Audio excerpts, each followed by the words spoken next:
Yang kedua, wanita yang baik itu dilihat dari kemurnian dan kesalehannya atau kehidupan ibadahnya. Lihat, suami yang tidak beriman pun bisa bertobat karena kelihatan dari hidup istrinya yang saleh. Istri yang saleh itu seperti apa? Istri yang takut Tuhan. Saya kasih tahu ya, takut akan Tuhan itu bukan urusan seberapa sering orang ke gereja, seberapa rajin orang pelayanan, seberapa banyak ayat yang dia hafal. Itu gak menentukan. Orang yang takut akan Tuhan itu bisa dilihat dari cara hidupnya, dari pertimbangan atau keputusan hatinya, dari perkataan lidahnya. Kita belajar dari Titus 2 ayat yang ketiga dan 4 sama-sama. Demikian juga perempuan-perempuan yang tua, hendaklah mereka hidup sebagai orang-orang beribadah. Yang pertama, jangan memfitnah, jangan menjadi hamba anggur, tetapi cakap mengajarkan hal-hal yang baik. Ayat 4. Dan dengan demikian mendidik perempuan-perempuan muda mengasihi suami dan anak-anaknya. Ciri perempuan yang takut akan Tuhan itu bisa dilihat dari perkataannya. Dikatakan tidak suka memfitnah dan cakap mengajarkan hal-hal yang baik. Kalau kita mau lihat perempuan itu baik apa enggak, lihat apa yang keluar dari mulutnya. Kalau setiap kali dia buka mulut, yang keluar itu ngomongin orang, jatoin orang lain, menanamkan pemikiran buruk tentang orang lain, selalu ceritain yang gak baik tentang orang lain, hatinya gak baik. Firman Tuhan berkata, Yesus bilang, apa yang diucapkan mulut meluap dari hati. Kalau hidupmu mau berkualitas, jangan nikah sama perempuan yang mulutnya gak baik. Kenapa? Saya kasih tahu. Amsal 31 ayat 26. Perempuan yang baik itu membuka mulutnya dengan hikmat.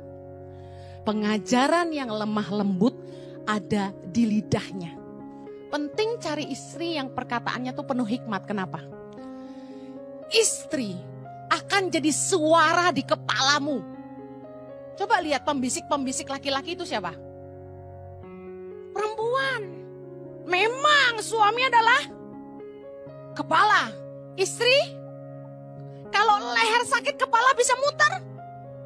Gak bisa.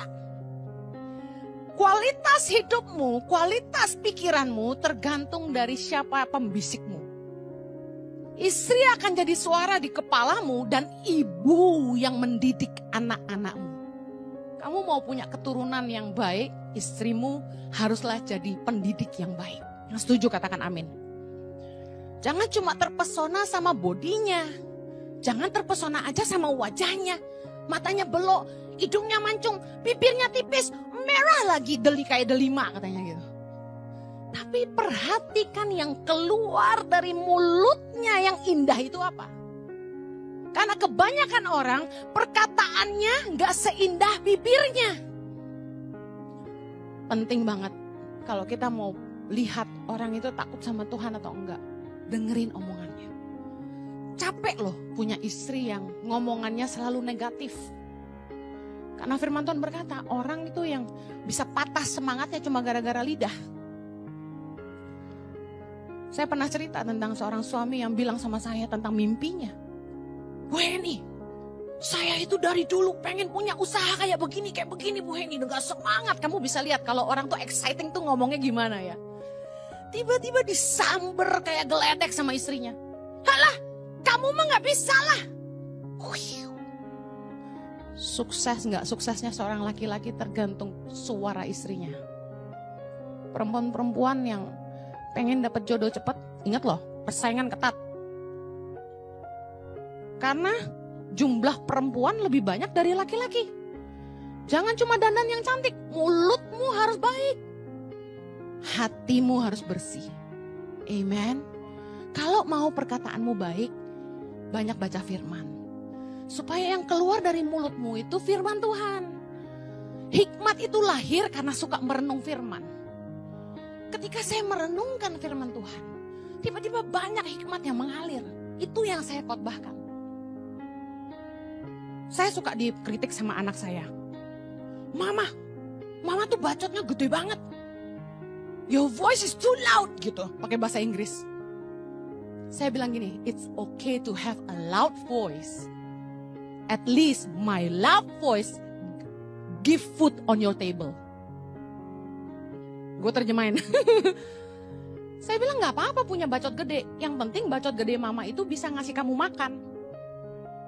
Banyak orang bacotnya gede, tapi isinya kosong. Gak berguna. Saya punya keponakan mirip saya. Wajahnya, suaranya, kalau ketawanya, kalau ngomong kenceng gitu. Karena kita terlatih pakai diafragma, jadi kalau ngomong kenceng gitu. Dia kalau ngomong gede banget suaranya. Nah saya bilang gini sama dia. I said, it's okay you know to have a loud voice. But you have to make it useful. Pastikan suara kamu itu berguna. Jangan sampai ngomong yang gak membangun orang lain. Amen. Katakan kepada wanita di sebelahmu. Pastikan suaramu membangun.